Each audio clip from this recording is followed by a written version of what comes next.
Bonjour, nous sommes le vendredi 5 juin 2026 et nous continuons avec les faillites. On avait vu précédemment la marque Dallos Création, créée en 1957, presque 70 ans.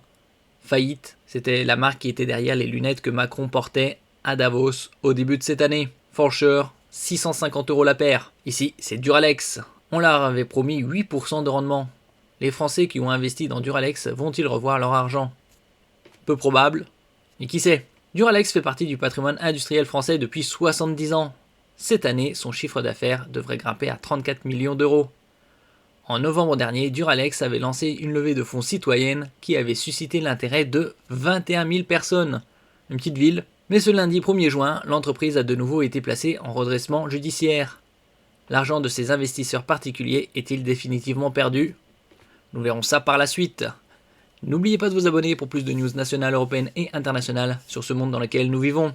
Il n'avait fallu que quelques heures pour que Duralex ne recueille, lors d'une levée de fonds citoyenne, les 5 millions d'euros nécessaires à sa survie. Et seulement quelques mois pour que, malgré cet argent récolté, l'entreprise connue pour sa vaisselle en verre trempé ne demande son placement en redressement judiciaire. Par exemple, on peut la trouver ici, Duralex, 6 verres Duralex Picardie Saphir, 31 centilitres, 3 € les 6. La vaisselle ici, lisse vermeil, une assiette à 1 €, 23 cm de diagonale. Picardie vermeil, 6 verres, 31 centilitres, 3 €. Lisse saphir, 23 cm de diagonale, 1 €. Ce sera des produits de collection. Elle a effectivement annoncé ce lundi 1er juin l'ouverture d'une procédure de redressement judiciaire avec une période d'observation de 6 mois en raison de tensions de trésorerie. La Verrerie se voit ainsi confrontée à son 5e redressement judiciaire en une vingtaine d'années, 2 ans seulement après le dernier en date. Au cours de ce dernier, l'entreprise avait été reprise en coopérative par ses salariés, et quelques mois après la création de cette SCOP, Société coopérative et participative, alors qu'il fallait trouver 5 millions d'euros pour financer la relance de l'entreprise, une levée de fonds fut lancée le 3 novembre 2025. On en avait parlé précédemment, c'était pas si loin que ça. 21 000 Français ont voulu investir dans Duralex. Avec un rendement de 8%, ils étaient enthousiastes. Mais une levée de fonds atypique puisqu'elle était à destination des citoyens. N'importe qui pouvait, s'il le souhaitait, prendre un titre participatif de Duralex. En retour, l'investisseur particulier pouvait espérer une rémunération de 8% par an promise par l'entreprise. Ils n'ont pas été jusqu'à 10%. Ça aurait été trop. Et cette initiative fut couronnée de succès. En moins de 48 heures, plus de 21 000 personnes avaient manifesté leur intention d'investir de 100 € pour certains, le minimum, à 300 000 € pour le plus généreux. 300 000 €.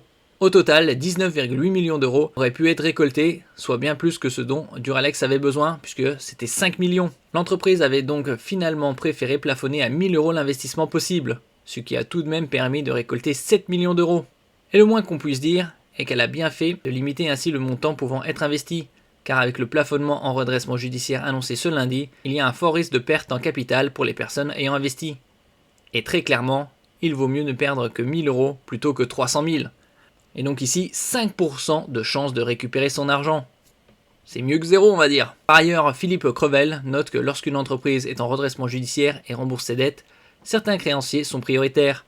Il faut en premier lieu payer les salariés. Ceux de Duralex n'ont reçu que la moitié de leur paie en mai.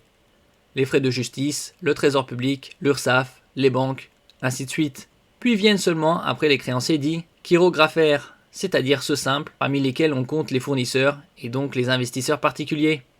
Et ceux-là ont bien moins de chances d'être remboursés. Un administrateur judiciaire interrogé par Ouest France a estimé qu'à ce stade, les chances de récupérer sa mise sont de 5%.